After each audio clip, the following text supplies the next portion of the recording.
Hi, Professor. This is Valerie Herrera, and this is going to be my study tool. I actually ended up making a binder, and obviously the developmental milestones guide has helped me out a lot, and I always have it on the sliding option here of my binder, but I actually have a few things that have helped me out throughout. I ended up making flashcards as well. These are about 38, and it has a few well, actually a lot of questions here, but it's helped me out a lot. I like I use Quizlet a lot. It's helped me throughout all of my classes, especially with rehab and then also with peds. But I actually took pictures of all the flashcards and I'll upload them. But I'm very visual, so color coding, all of that helps me out. Also the COAST document, I still go back to it because I think it's still hard for me to follow the guidelines specifically, and I want to make sure that, you know, it's in my head and I still see it, and I have a few notes down there. But so the first one of these tabs is documenting, and also I want to make sure that I'm always looking back to the levels of function and, you know, how you score it.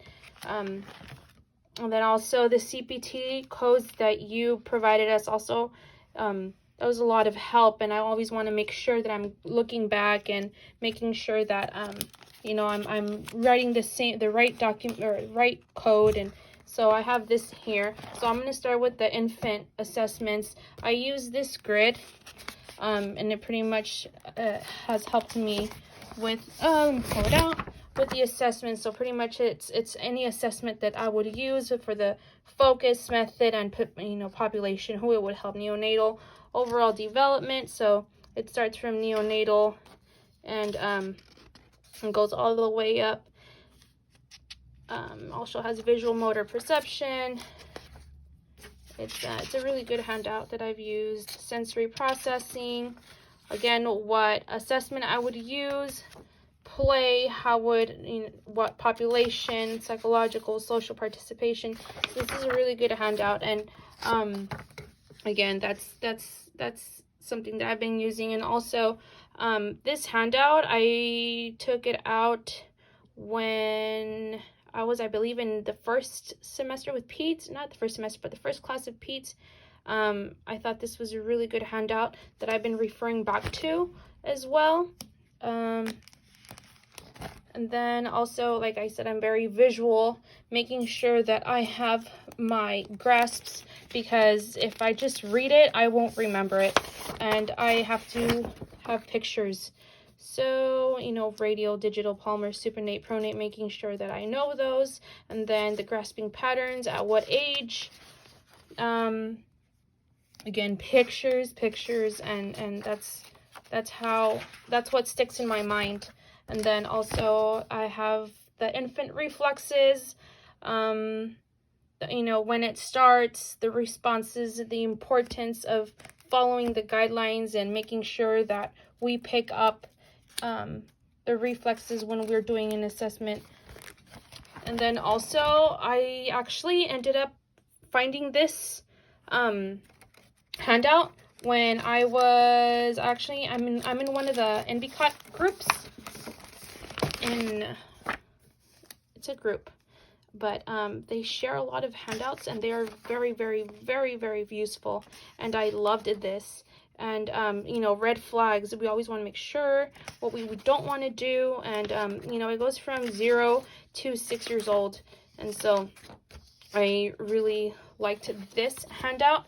And then this one helped me out so much with was it the last lab, when we were learning about the tactile defensiveness, hyperactivity, hyper-responsibility, hypo. So it would say, you know, the treatments that it has, and then what we would do if there has any hyper-responsitivity, or we have hypo, proprioception. Also, you know, the pictures are there, and it helps me remember what I would use. And I always also remember, you know, hypo means low, hyper means over.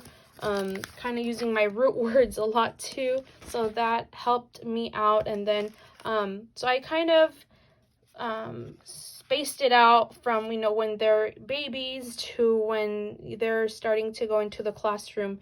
So this is actually you know, some vocab that I go back to: a sensory motor and functional mobility program, you know, introduction, what it is, tactile,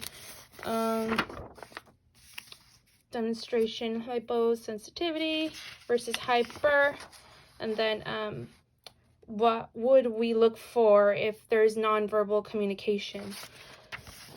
So, and then simple activities, modified activities for developmental disabled children. Actually, my fieldwork coordinator, my fieldwork educator works in the school system and school setting, and she gave me this handout, which I actually really liked. And also she gave me this one for the quick interventions for the classroom, and this actually helped me a lot when we were doing the role playing for IEPs. And so I'm gonna continue to look into that. And then also the handouts that I completed in the first semester of PEDS, or first rotation, whatever it's called. It helped me out a lot, especially because we had to do a lot of looking for the answer. That obviously had a lot of notes. And then that's what's been helping me out a lot. But most likely, I believe that I'm gonna stick a lot to pictures, and also charts, and especially the Quizlet, the cards, flashcards that they help us with. So I'm gonna stick to those. And then also I have my practice framework that I feel is gonna be like my new Bible. I have to make sure I know the front and back of that. So this is pretty much my tool that I will be using. I think I will be adding more. I think this was a good start, and I'm gonna just be adding more content to it, making sure that I only have one time and I only pass that one time. So thank you.